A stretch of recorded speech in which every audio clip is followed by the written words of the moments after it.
Welcome to Sexy and Geeky, and today we're talking about Gotham Academy. Ding! Take Batman out of Gotham, and what have you got? You have a kinda effed up and really spooky city full of creatures and crime and stuff going on everywhere. The exploration of this is the new approach to a lot of new attempts at exploring Gotham and the Batman universe.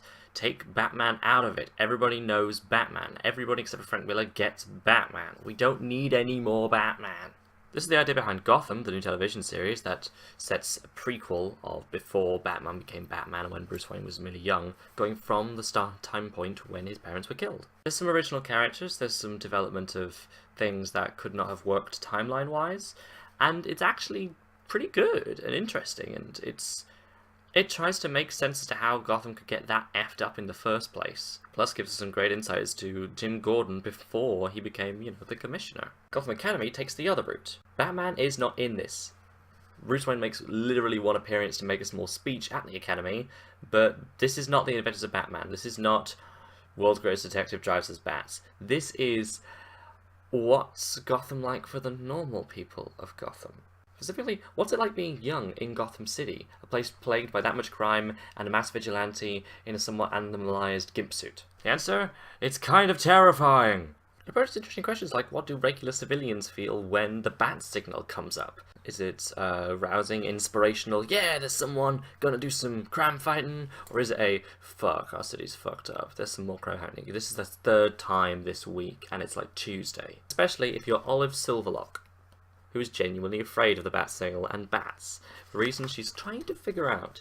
This is a mystery story set in a spooky academy in Gotham, where Olive and her friend Maps and a selection of other people all try to figure out, is there something going on at this academy? Is the headmaster, who's incredibly well designed, trying to cover something up? Something that happened last summer? Which Olive can't even remember. There's a massive gap for her. What's going on here? I picked up issue 1 because Brenden Fletcher, the writer of Batgirl, did this too. And it's a very different beast. I'm more looking forward to the trade, I think, of this one. Just to get all of it all in order so I can read it through and see what the entire story is. But I also kind of want to get the individual issues in the hopes that it means it definitely doesn't get cancelled before that point, because I freaking hate it when that happens. It's like, oh, this would have been a really interesting story if you didn't have to, wrap it up now. For more on that, I really like the New Warriors, but that didn't work at all because of how very quickly it had to end. I mean, they tied it up well, but it really didn't work the way it wanted to work.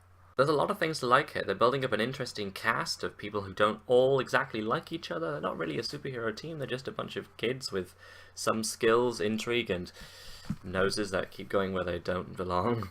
And it's got that brilliant Guillermo del Toro thing where maybe nothing's going on. Maybe there isn't monsters in the walls. Maybe people are just hearing noises from the pipes. But maybe, just maybe, there's only a small group of people who are onto something big, something spooky, something dangerous.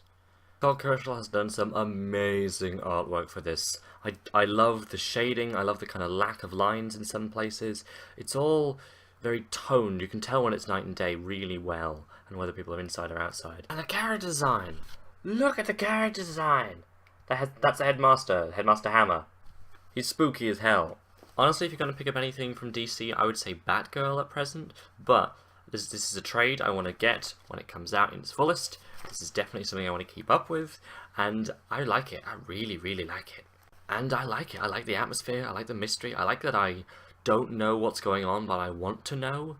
That's a sign of a good mystery going on. Whereas Batgirl got my attention completely, Gotham Academy got my curiosity. I don't know what's going on, but I really want to know what's going on. So if you only can pick up one comic from DC, or as single issues, totally go with Batgirl. If you can pick up 2, Gotham Academy is not a bad second choice at all. It is fun and spooky and interesting. And if you love mysteries, like me, it's gonna keep you really, really wanting more because you don't have enough clues! That's all from me for now. I still need to edit the rest of Drag Riffs and my big, ridiculously overly large webcomics listing recommendations, and I still need to review some other physical comics that are really, really awesome. For now, take care, and don't go out after dark.